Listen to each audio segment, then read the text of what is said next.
안녕하세요. 반갑습니다. 광기의 인문학자 단독자입니다. 자, 여러분들 앞에 이렇게 오랜만에, 정말 오랜만에 선글라스를 벗고 찾아뵙게 됐습니다. 원래는 이제 선글라스를 쓰고 나타났었죠. 근데 이제 선글라스를 벗게 된 이유가 원래 이제 썼던 안경이 금이 갔었습니다. 사실상. 그래가지고 여러분들 앞에 영상을 촬영한답시고 금간 안경을 끼고 와가지고 뭔가 얘기한다라는 거 별로 보기 좋지 않을 거라고 생각을 했어요. 그리고 두 번째 이유는 선글라스를 끼고 말하면은 조금 이렇게 액면가 그대로 드러나는 부담감으로부터 자유로워져가지고 말을 하는 데 있어서 좀 더 유순해진다라던가 표현 방식이 좀 다채로워질 수 있는 건가, 전달하는 데 있어서 좀 더 적합한 언어를 사용할 수 있는 건가라고 생각을 했었는데 뭐 굳이 그런 것 같지도 않습니다. 뭐 지금 선글라스를 벗던 끼던 뭐 말을 하는 방식은 똑같은 것 같아요. 그래서 그 두 가지 이유 때문에 이제 선글라스를 꼈던 건데 이제 안경을 바꿨고 그리고 선글라스를 이제 끼는 것도 식상해.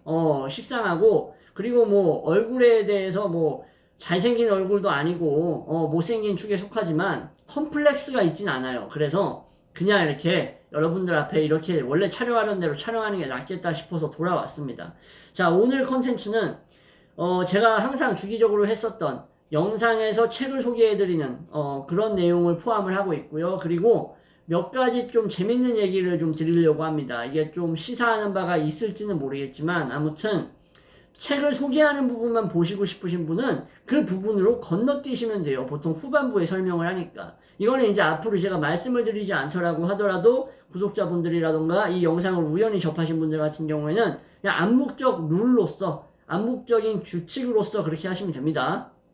자, 먼저 여러분들 주변에도 이런 사람이 있는지 모르겠어요. 근데 제 주변에는 유독 많아. 한 5명, 6명 되는 것 같아. 뭐라 그러냐면은 이게 이제 이렇게 비유를 줄 수 있는데 여러분들 잘생기고 이쁜 사람들 있잖아요. 잘생긴 남자, 이쁜 여자 세상에 많죠. 근데 그 사람들한테 가가지고 우리가 여러분이나 나나 이렇게 얘기를 한다고 생각을 해봅시다. 야, 잘생겨서 뭐하냐? 이뻐서 뭐하냐? 아니 돈만 많이 벌면 되지. 그거 뭐 잘생겨가지고 뭐 얼굴 나중에 뭐 배우자랑 얼굴 뜯어먹으면서 무슨 뭐라 그래야 돼? 빵 쪼가리 뜯어먹듯이 그러고 살 거야? 평생?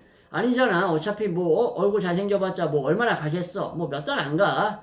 아, 뭐 이렇게 얘기하는 사람들이 있어요. 그러면서 성격이라던가 자본의 중요성이 타고난 외모라던가 생김새라던가 이런 상대방에게 외적 호감을 주는 것보다도 더 우위에 있다라는 식으로 얘기를 하시는 분들이 있더라고. 근데 이게 재밌는 게 뭐냐면은 그런 얘기를 하시는 분들이 그런 자기가 가지고 있지 않은 거에 대해서 보통 그렇게 열등감을 느낀다거나 아니면은 그것의 부족함을 스스로 자각해가지고 말을 하는 경우가 많아요. 비슷한 맥락에서 단독자에게 그런 얘기를 하는 사람들 혹은 제 유튜브 구독자분들 중에서도 보이지 않는 곳에서 책 열심히 읽으시고 공부하시는 분들 엄청 많습니다. 제가 모를 것 같아요? 자, 다 알아요. 왜냐면은 제 구독자분들이 다 그런 분들이 많기 때문이에요. 이 영상 자체, 다루는 내용 자체가 그런 내용일 수밖에 없고 그런 분들이 모여가지고 내 영상을 볼 수밖에 없단 말이야. 그러니까 나는 이미 알고 있어. 그래서 그런 내용으로 전달하고 있기 때문에 그렇게 뒤에서 공부하시는 분들 주변에도 그런 사람들이 있을 거란 말이야. 그러면은 이런 얘기를 듣는다고. 아니, 지식이 많으면 뭐합니까? 단독자님. 지식보다 중요한 거는 지혜가 있어야 되는 거 아닙니까? 지식이 아무리 많아봤자 지혜가 없으면 살아가는데 별로 의미가 없지 않습니까? 뭐 이런 얘기를 해. 그리고 지식이 많아봤자 돈을 못 벌면 자본주의 사회에서 그게 뭐 쓸모가 있는 겁니까? 지식이 돈으로 이어져야지. 이런 가장치 않은 얘기들을 한단 말이야. 참 재밌어요. 그러니까 본인이 가지고 있지 못한 부분에 대해서 보통 그렇게 얘기를 하는 경우가 많다라는 거예요. 그러니까 여러분들도 이런 얘기를 들으시면 그냥 한기로 흘리면서 참 안타깝다라고 생각을 하시면 될 것 같아요. 지식보다 지혜가 중요하다라고 얘기하는 거? 저는 동의하지 않습니다. 그거는 지식을 가져본 적이 없는 사람, 그리고 지식이 뭔지도 모르는 사람들이 하는 얘기예요. 정말로 이거에 대해서 어떤 뚜렷한 지식이라던가 관점이라던가 생각을 갖고 있는 사람들이면 절대 그렇게 얘기할 수가 없어. 절대로 그 말을 입 밖에 낼 수가 없다고. 본인이 진짜 진지하게 공부하면서 살아왔던 사람이라면. 무슨 말인지 이해하시겠죠? 그러니까는 한마디로 보다 가지지 못한 자가 가지고 있는 것에 대해서 상대방이 가지고 있는 것에 대해서 합리화하기 위해서, 스스로 위로하기 위해서, 인지 부조화를 극복하기 위해서 짓거리는 말이다라고 밖에 생각을 할 수가 없어요. 지혜 중요합니다. 중요해요. 논리지도 중요하고 인텔리전스도 중요해. 근데 지혜가 지식보다 더 중요하진 않아. 왜냐? 지식이 있어야 지혜가 나오는 거예요. 말은 똑바로 해야지. 그리고 그런 노력을 하지도 않아. 지식을 갖추려는 노력을 하지도 않는 사람들이 보통 그런 얘기를 해. 그리고 일말에 타고난 선천적인 부모로부터 물려받은 천재성이라던가 그런 지적 자질조차도 없는 사람들이 보통 그런 얘기를 하면서 어떤 뭐 자본이라던가 뭐 다른 요소들을 끼어들이기 시작을 한다고요. 뭐 외적인 뭐 요소들을 그거에 대안책으로서 얘기를 한다든지. 그러니까 참 되게 안타까운 거죠. 어떻게 보면은.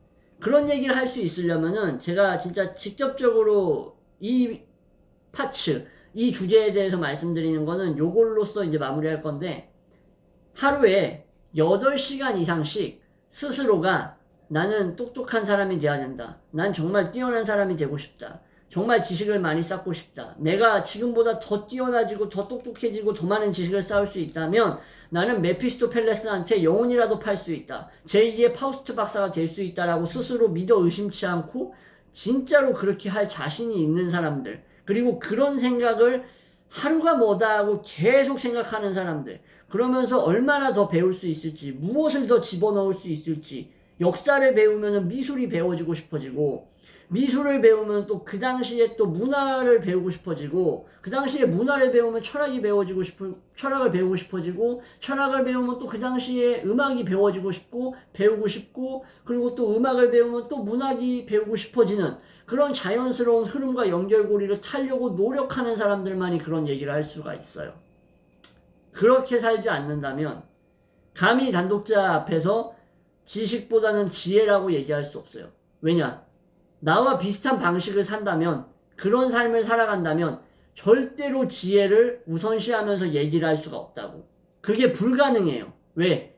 이 지식의 가치를 정확히 알고 있기 때문에. 그러니까 제발 혹시라도 이 영상을 보고 계시는 지혜 나부랭이들, 지혜 무새들은 저기 여자친구라던가 마누라 지혜라는 이름 가지고 있는 사람 만나가지고 행복한 가정 꾸리고 저기 남산타워라던가 롯데월드라던가 청계천 데이트나 하시고 지혜 타령 그만하시고 지식이나 쌓는 시간을 좀 늘리셨으면 좋겠습니다. 진짜로. 저는 솔직하게 얘기하는 거예요. 실제로 쌓아봤어야 알지. 실제로 잘생기고 이뻐 봤어야 그것으로부터 오는 이득과 엄청난 혜택의 그 어드밴테이지를 알 수 있지. 그거를 경험해보지도 못하고 느껴보지도 못한 사람이 어떻게 알겠어. 실질적으로 지식을 가져본 사람만이 지식이 얼마나 중요한지를 알지. 그거에 대고 지혜가 더 중요하다라는 허무맹랑한 풍선에서 바람 빠지는 소리를 짓거리지는 않을 거란 말이에요. 자, 그렇게 해서 제가 이 부분은 꼭 말씀을 드리고 싶었다. 그래서 구독자분들께서도 그런 얘기를 만약에 살면서 단독자가 듣는 것처럼 듣진 않겠지만 듣는다 그러면 제 영상, 이 영상을 기억을 하시면서 그냥 웃어 넘기세요. 웃어 넘기면서 애새끼가 지식 쌓을 생각도 없고 시간도 없고 노력도 없고 그냥 그럴 의지도 없고 그럴 유전자도 없는 놈이 짓거리는구나 라고 생각을 하시면 마음이 편합니다. 아무리 생각해도 말이야, 어떤 놈이 그런 얘기를 하는지 모르겠어. 미친 건가? 자, 아무튼, 자, 그렇습니다. 자, 그리고, 자, 두 번째로 또 말씀드리고 싶었던 주제가 있는데, 지금 방금 말씀드린 거에 너무 심취해가지고 잠깐 까먹은 것 같아요. 그냥 분명히 또 뭔가를 말씀드리려고 했었던 것 같은데, 책에 대한 내용이었나? 기억났어. 다행히도 기억이 났습니다. 자, 뭐였냐면은, 이것도 이제 옛날에 독일의 프리드리히 빌헬름 니체가 얘기했던 건데, 여러분들 인식 있잖아요. 이게 이제 부정적인 것과도 좀 관련이 있습니다. 무슨 말이냐면, 제가 지금 전달해드릴 말이 뭐냐면은, 낙관적인 것은 사실상 여러분들, 이 얘기를 이제 잘 이해를 하셔야 되는데, 낙관적인 것은 본성에 위배되려고 하는 노력과도 연관이 있습니다. 그러니까, 선천적으로 긍정적인 사람이라는 것은 사실상 거의 없어요. 그러니까, 긍정적이려고 노력한다라는 거예요. 제 말이 무슨 말인지 이해하시겠죠? 그리고 긍정적으로 노력한다라는 것은 시면을 들여다보지 않으려고 한다라는 것이고, 그리고 시면을 들여다보지 않으려고 한다라는 것은 세계에 대한 인식을 날 것 그대로 하지 않으려고 한다라는 것. 한마디로 인식의 회피를 하고자 한다라는 것입니다. 근데 이게 저는 좋다 나쁘다라고 얘기하지 않았어요. 여기에 대해서 선이다 악이다라는 가치평가를 내리지 않았습니다. 도덕적 기준을 제시하지 않았어요. 근데 제가 분명하게 말씀드리고 싶은 것은 깊이 있는 인식과 이 세계의 날 것 그대로의 본질과 인간에 대한 올바르고 깊은 이해를 하려면 냉소적일 수밖에 없다라는 거예요. 그러니까 뛰어난 인간들, 천재성을 가미한 인간들이 약간 옛날에 갈레노스의 어떤 사기질서를 예로 들면은 흑담즙질이라 그래야 되나? 그런 쪽에 속하는 사람들이에요. 좀 우울해하고, 좀 침울하고, 어둡고 이런 사람들 있죠. 근데 그런 사람들이 어둡다라는 것은 부모로부터 받은 유전자가 어두워서가 아니에요. 뭐냐면은 그 인식의 끝자락 밑바닥에 내려가고 더 많은 것을 파헤치면 파헤칠수록 더 많이 징그러운 것이 나오고 더 많이 괴로운 것을 볼 수밖에 없어요. 한마디로 인간의 신체를 해부하면 겉에 표피를 해부했을 때는 단순히 모세혈관 정도밖에 나오지 않습니다. 그죠? 단순한 세포들의 어떤 덩어리밖에 나오지 않아요. 근데 여러분들 어떻습니까? 이제 이 영상을 보시는 뭐 해부학 이런 것을 전공하신 분들이 있으실 수도 있으니까 공감하실 텐데 깊이 해부하고 들어가면 어떻습니까? 그 안에 끼어있는 어떤 노폐물이라던가 걸러내지지 않아서 장에 끼어있는 그러한 것들 일종의 분비물들부터 시작해가지고 그 뭐 핏줄에 드러나 있는 어떤 그런 세포의 골격 같은 것들 그런 굴곡 약간의 구멍 뚫림 같은 것들부터 시작해가지고 그 징그러운 것들 꿈틀거리는 막 벌레와도 유사한 그런 신체 기관들이 드러나기 시작하죠. 그런 것은 이제 전공이라든가 전문가가 아니면은 반사적으로 바로 무조건적으로 거부적인 반응이 올라올 수밖에 없어요. 그럼 빨간 피라던가 그런 신체 내부를 보면은 그죠. 그래서 고어물 같은 영상을 보는 것들도 익숙해지지 않으면은 그거에 대해서 도저히 차마 오랜 시간 지켜볼 수 없고 구역질이 올라오기 마련입니다. 똑같아요. 지식도 마찬가지예요. 그 깊이 있고 어떤 밑에 시면의 밑바닥으로 내려가고 더 본질을 이해하려고 하면 할수록 거기에 어떤 낙관성이 끼어들기는 상당히 어렵습니다. 그러니까 세계 자체를 우리는 커튼을 치고 바라보고 있기 때문이에요. 이건 너무나 당연한 말이라서 제가 입 밖으로 내뱉는 것조차도 너무나 조금 좀 어색하고 조금 좀 이상한 느낌이 들 정도인데 너무 진부하다라고 표현하는 게 맞는 것 같은데 그 인간이 가지고 있는 그 시각 자극은 사실상 여러 가지의 필터를 거친다라고 보시면 되는 거예요. 단순히 뭐 시신경, 각막 뭐 이런 것들 홍채 차원에서 이렇게 걸러지는 그런 느낌으로 말씀드리는 게 아니에요. 후두부에서 받아들이는 시각 자극의 처리?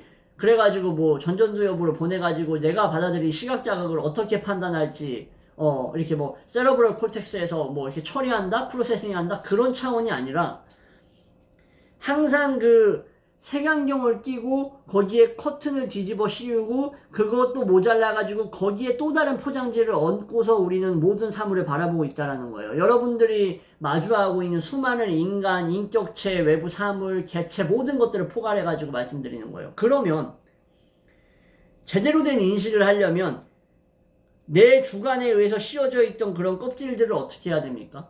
허물을 벗듯이 벗겨내야겠죠. 그러면 날 것 그대로 시뻘겋은 것들이 드러나겠죠. 드러나면서 원래 인간이 감추고 있었던 진정한 의미의 인간 깊은 본성의 에고이즘이라던가 우리를 이끌어가는 반달레즘 아니면은 파괴적인 욕망들, 나르시시즘, 마키아벨리즘 같은 것들이 나타나면서 자신의 영역과 자신의 의지를 상대방을 훼손시키면서라도 최대한 퍼뜨리고자 하는 그 날 것 그대로의 악마가 나타난단 말이에요. 그죠?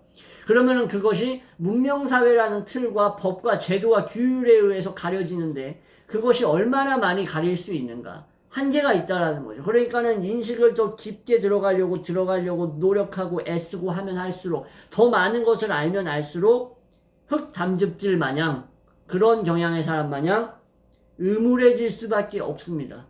근데 지식의 대가로서 그런 음울함과 냉소적이고 시니컬함 차가운 면모를 지녀야만 한다면 지니고 싶지 않다라고 말하는 사람도 있겠지만 저는 그 정도의 가치가 충분하다라고 생각을 해요. 충분합니다. 남이 볼 수 없는 것을 본다라는 것은 엄청난 거예요, 여러분들. 예를 들어서 역사, 히스토리를 예로 들면 역사에 대해서 빠삭한 역사학자들은 다른 사람들이 알고 있지 못하는 저 먼 세계에서 몇천 년 전에 일어났던 그 수많은 지역적인 사건들에서 깨뚫고 있잖아요. 그죠? 난 그 사람들이 너무 부러웠어, 어릴 때부터. 왜냐면은 그런 차원의 인식은 정말 우리가 살아가고 있는 이 세계뿐만 아니라 나 자신과 내가 누군지 그리고 나와 얽혀있는 모든 이러한 수많은 요소들에 대한 정답을 제공해 준단 말이에요. 간접적으로라도. 그러니까 그런 것들을 알고 있다라는 것.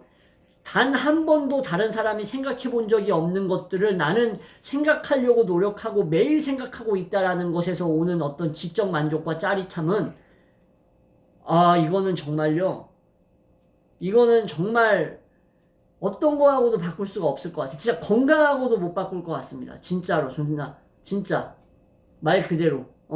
이것을 위해서 병들고자 하는 사람도 있을 거예요. 그런 학자들도 실제로 있었어요. 그 정도로 정말 표현할 수 없는 기쁨을 가져다 준다. 내적 만족을 가져다 준다. 그래서 여러분들이 단독자를 보면서 저 새끼는 알바한다고 그러고 이력서를 몇백 개, 몇천 개 집어넣는다고 하고 이렇게 삶이 비루하고 주변에 가족들은 다 사망하고 집에는 딱 보니까는 가난해 보이고 그렇다고 해서 외적으로 훌륭해 보이지도 않고 도대체 가진 거라고는 쥐뿔도 없는 새끼가 저렇게 지독한 신념을 가지고 무슨 킹코브라 마냥 나는 몸에 강한 독소와 블랙맘바 마냥 물면 너를 단시간에 마비시킬 수 있는 것 마냥 그런 이상한 돌아버린 신념을 갖고 이렇게 세상에 맞서려고 하지? 미친 건가? 이런 생각을 하실 거예요. 저 거대한 세상이라는 수레에 무슨 수컷 사마귀 마냥 이렇게 당랑권 하듯이 발을 들고서 댐빌려고 하지? 수레바퀴에 깔리고 싶나? 이런 생각을 하시는 분들이 있을 거란 말이에요. 제 영상 보시면서. 근데 그러면서도 신념을 잃어버리지 않고 지키고 있는 이유가 바로 거기에 있는 겁니다. 수많은 현대인들이 보지 못하는 것을 내가 보고 있다라는 그 생각과 그 사실과 그 있는 그대로의 팩트 그 자체가 나의 의무라고 냉소적인 성향, 차가움, 직설적임 이런 것으로 오는 어떤 단점과 불리함 모든 걸 다 상쇄시켜 버릴 수 있어. 이게 진짜로 최고야. 정말로. 옛날에 그 정우성 씨가 나와가지고 잘생긴 거 어떠냐고 그러면 최고야 짜릿해 이러죠. 잘생겨서 안 좋은 거 뭐가 있어요? 그러니까 없어라고 말하죠. 똑같아요. 그거랑 똑같아요. 정말로. 그래서 열심히 공부하시는 우리 구독자분들, 제 유튜브 시청자분들도 자부심을 가지셨으면 좋겠어요. 그리고 항상 내가 어떻게 하면 더 뛰어나질 수 있는지에 대해서 고민하시는 걸 저는 추천드립니다. 그거는 미친 생각이 아니에요. 무슨 이상한 약 처먹은 약 파는 새끼들이 만들어낸 외판원 느낌 마냥 끌어당김의 법칙 책 판매합니다. 이런 게 아니에요. 인터넷 강의로 결제하면은 몇십만 원에 여자 꼬시는 방법 판매합니다. 이런 픽업 아티스트 짝퉁 새끼들이 팔아먹는 그런 무가치한 것들이 아니란 말이에요. 그런 것보다 훨씬 더 몇 배, 몇천 배, 몇억 배 가치 있는 거란 말이야. 그런 사고방식, 그런 생각을 하면서 살아간다는 것 자체가 정말 중요하단 말이야. 그래서 제가 항상 책을 추천드리고 여러분들도 보셨으면 하는 마음이 마음속에 가득한 거예요. 어떻게 보면 좀 재수없는 말이지만 나 같은 새끼가 영웅적인 인간의 일부분이 아닐까 싶어요. 전체는 아니지만 단편이 아닐까 싶어. 영웅적인 인간이 있다면 환경에 지지 않고 그 환경에서 무언가를 만들어내는가가 그러한 면모라고 할 수 있을 텐데 그게 적어도 몸의 일부분을 차지할 수는 있을 거란 말이에요. 몸의 전체를 지배할 수는 없겠지만 그러면 그 일부분이라도 그건 영웅적인 면모와 단면이 있다라고 보거든요. 그런 의미에서 나는 그런 부분을 가지고 있다라고 생각을 해요. 여러분들도 그런 부분이 있을 겁니다. 어느 누구에게나 있다라고 생각은 아니에요. 근데 그런 부분이 단 조금도 없는 인간도 있기 때문에 아무튼 오늘 좀 말이 좀 길어졌네요. 자, 그래서 이런 말씀을 꼭 드리고 싶었다. 그래서 여러분들도 알아서 잘 하시겠지만 그러셨으면 좋겠다라는 생각을 하고 있습니다. 자, 이제 진짜 본격적으로 책 추천 들어가겠습니다. 오늘 25분 전에 끝낼 거예요. 이게 30분 넘어가면 빡치나 봐. 한 번은 구독자분이 좀 줄이시면 안 될까요? 이런 얘기 하더라고요. 좀 미안하긴 했어요. 너무 길어가지고. 자, 먼저 우리 노발리스의 푸른 꽃입니다. 야, 이거 옛날에 추천을 했는지 추천을 안 했는지 모르겠어. 지금 기억이 안 나. 근데 이 노발리스의 푸른 꽃은 미완성된 책이에요. 그래가지고 29살인가에 요절을 했죠. 노발리스가 너무 빨리 죽었어. 근데 노발리스는 죽을 때 후회했을까? 후회 안 했을 것 같아. 왜냐면은 풍족하게 살았지. 귀족이었고 풍족함이라는 게 자본적으로도 풍족했지만 지적으로도 풍족했어. 머리도 풍족했던 사람이야. 그러니까 노발리스가 어린 시절에 소피라는 약혼녀가 있었는데 그 여성과의 사랑이 이루어지지 못하고 소피가 단명을 합니다. 그러니까 그때 느꼈던 감정과 원래 그 낭만적이고 세심한 성향들이, 그리고 거기에 더해져가지고 피리테 셸링과 같은 수많은 독일 낭만주의의 학자들의 사상의 영향이, 인식론이라던가 자연을 대하는 그런 방식들이 노발리스의 이러한 문체에 영향을 줍니다. 그래서 이 푸른 꽃은 여기에는 동화적인 내용, 산문적인 내용, 시적인 내용들이 복합적으로 갖춰져 있는 문예의 백과사전 같은 느낌이에요. 그래서 설화적인 이야기 같은 게 쭉 전개되다가도 갑자기 시가 나오면서 또다시 뭐 옛날 전래동화 같은 얘기도 나오면서 하는 복합체다. 이 푸른 꽃이 정말 명작 중에 명작입니다. 여기에서 나타나는 문체가 진짜로 예술 그 자체예요. 낭만주의 문학의 정점이라고 제가 감히 말씀드릴 수 있습니다. 그러니까 푸른 꽃 꼭 한번 보세요. 단독자가 낭만주의 빠돌인 거 여러분들 온 지구 사람이 다 알아. 사실상 저기 어디야? 아프리카, 남아프리카 공화국에 살아가는 빈민들도 단독자가 낭만주의 빠돌이라는 거 알 거예요, 아마. 저기 뭐 니카가라족이라던가 아니면 저기 뭐 파푸아뉴기니에 또 무슨 민족이 있어요. 옛날에 레비스트로스 공부할 때, 인류학 공부할 때 제가 기억을 했었는데 갑자기 지금 기억이 안 나는데, 아무튼 그런 사람들도 내가 독일 낭만주의의 빠돌이라는 걸 알 텐데, 정말 노발리스는 최고의 낭만주의 시인이자 문예가다라는 것을 이 책으로 증명했습니다. 그래서 푸른 꽃 반드시 읽어보셨으면 좋겠어요. 다음은 단독자가 좋아하는 프란츠 슈베르트 평전입니다. 프란츠 슈베르트의 작품 유명한 거 맞죠?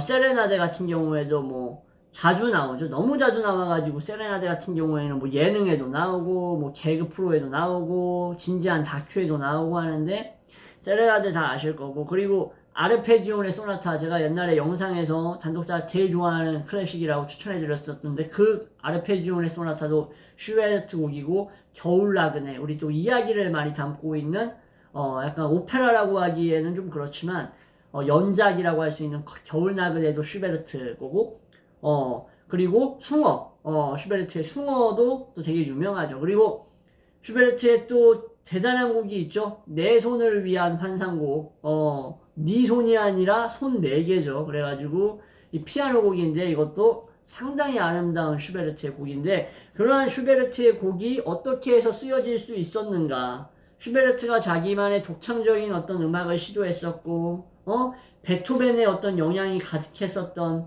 그런 시대에 내가 그 뒤를 이어가지고 뭘 해낼 수 있을 것인가를 고민했었던 오스트리아 빈의 천재적인 음악가였던 슈베르트 역시 고뇌와 불안과 병마와 싸웠지만 오래 살지 못하고 결국에는 단명했었죠. 그래서 슈베르트 역시도 단명했던 최고의, 뭐라고 표현해야 되나?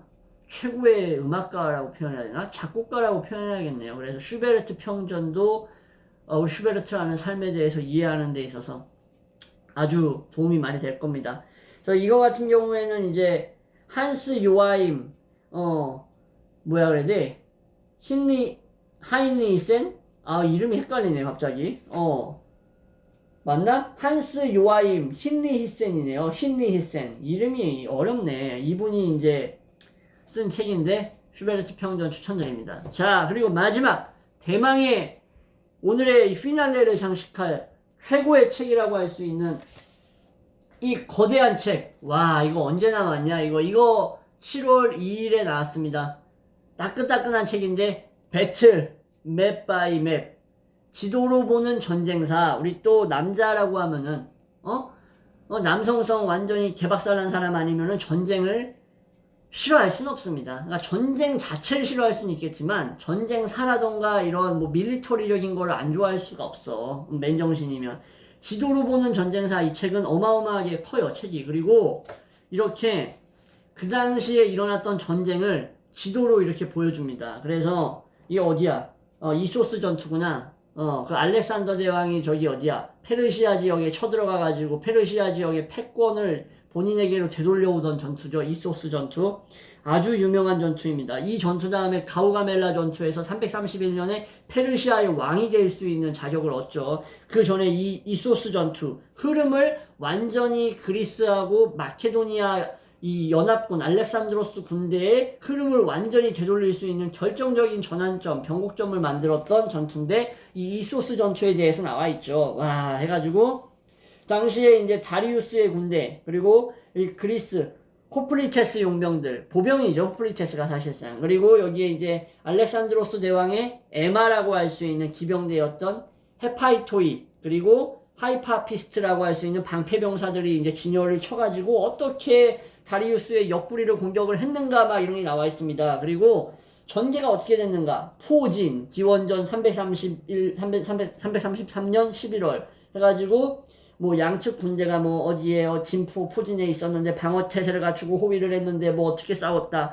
그랬더니 뭐 다리우스는 뭐 어떻게 했다. 그랬더니 마케도니아군은 우측 측면을 돌파했다 해가지고 전세가 어떻게 진행되었고 결국 역사적으로 어떤 의미가 있다까지 해가지고 아주 디테일하게 설명을 해주는 아주 훌륭한 지도로 보는 전쟁사. 야, 나 이거 사길 너무 잘했다라는 생각이 들어요. 정말로 이게 얼마짜리냐면 여러분들 52,000원짜리입니다. 절대로 싼 가격이 아니야.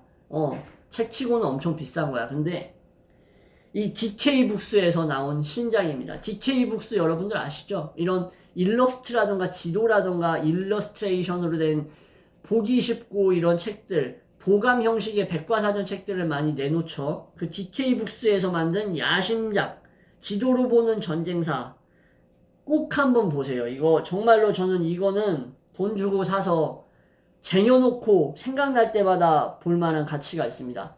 이 전쟁을 보면요 여러분들 그 역사가 어떤 시기로 흘러왔는지를 알 수 있고 인간의 어떤 그런 어리석음도 볼 수 있고 영리함, 현명함 뿐만 아니라 본질 자체의 한 요소들을 이렇게 뚜렷하게 우리가 조망할 수 있는 아주 훌륭한 경험을 제공한다라는 점에 있어서 전쟁사, 역사를 안다라는 것은 정말로 우리에게 커다란 이점이 될 거라고 저는 생각을 합니다. 그래서 지도로 보는 전쟁사 정말 강추드립니다. 특히나 우리 남자 구독자분들은 진짜 좋아할 거예요. 그러면서 와 진짜 그리스 사람들 대단했구나. 알렉산더 대왕이 인물은 인물이구나. 진짜 353년에서 323년이었나? 33살이었는데 이러면은 이제 연대가 안 맞는데 아무튼 320몇 년에 죽었죠. 33세 나이로. 진짜 왜 인물인지 딱 알 수 있는 내용. 그리고 또 이제 나중에 뒤로 가면은 이제 로마의 전쟁, 한니발과 싸웠던 전투도 나오고, 이게 연대별로 나와 있어요. 그래서 뒤로 가면은 이제 워털루 전투도 나옵니다. 당연히.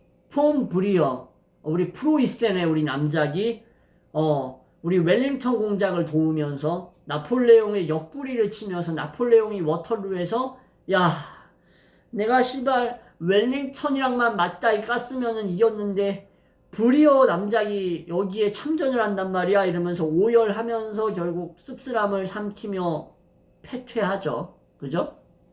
그리고 나서 세인트 헬레나 섬에 유배되면서 안타깝게 그 찬란했던 삶을 종말을 고하는데 그런 내용도 이제 여기에 나올 겁니다. 그래가지고 이 지도로 보는 전쟁사 DK북스 거 따끈따끈한 신작 강추드리면서 오늘 영상 마무리하려고 합니다.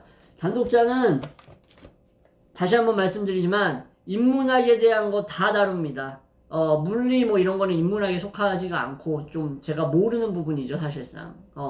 그러니까 생물학도 잘 모르죠. 인문학에 속한다고 볼 수는 없죠. 인문학에 속한다라고 볼 수 있는 거는 심리학, 다시 말씀드리면 심리학, 종교, 그죠? 문학, 철학, 사회학, 역사, 그리고 저는 미술이나 예술도 인문학에 넣습니다. 미학 이런 것들이겠죠.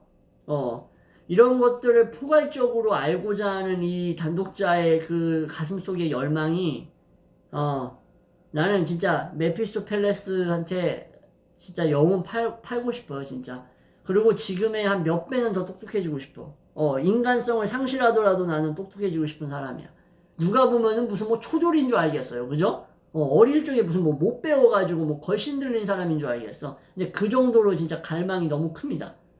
왜 그런지 여러분들 다 아실 거예요.